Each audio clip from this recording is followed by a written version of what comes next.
वो ध्यान से सुनना।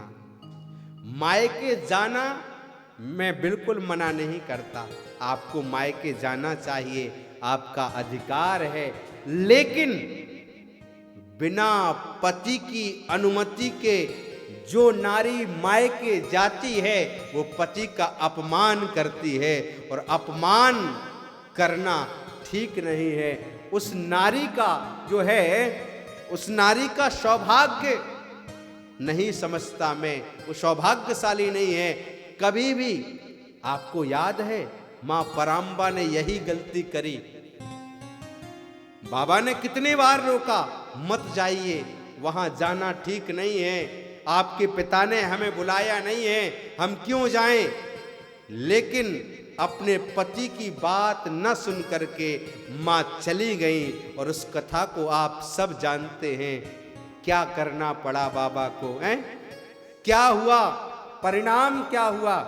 इसलिए आग्रह करना चाहूंगा, निवेदन करना चाहूंगा आपसे, कभी भी बिना पति की अनुमति के मायके नहीं जाना चाहिए, क्योंकि जब तक तुम्हारे पिता का घर था तब तक वहां पिता की चलती थी, और जब से तुम यहां आई हो ससुराल में, तब से आपके पति के अनुसार आपको चलना पड़ेगा, क्योंकि पति ही आपका देवता है, पति ही आपका भगवान है। उसकी बातों का खंडन करके आप नहीं जा सकती मायके।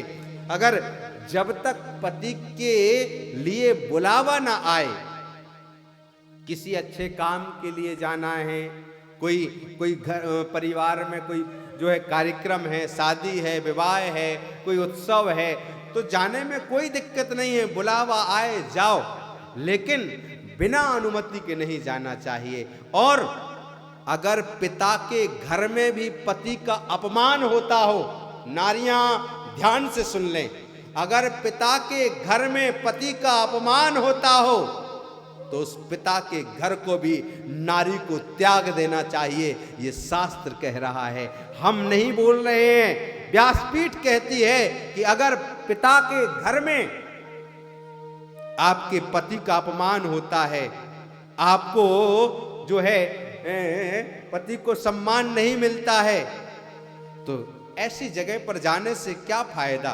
क्योंकि जब तक तुम वहां थी तब तक वहां की थी, और शादी के बाद में, कन्यादान के बाद में केवल पति का ही अधिकार आपके ऊपर है। ये मैं भारत की नारियों से विनम्र प्रार्थना करना चाहूंगा कि मायके जाने से मैं कौन होता हूं रोकने वाला, कोई नहीं रोक सकता। विनम्रता से आग्रह पूर्वक मैं कहना चाहूंगा, बिना पति के अनुमति के कभी भी मायके न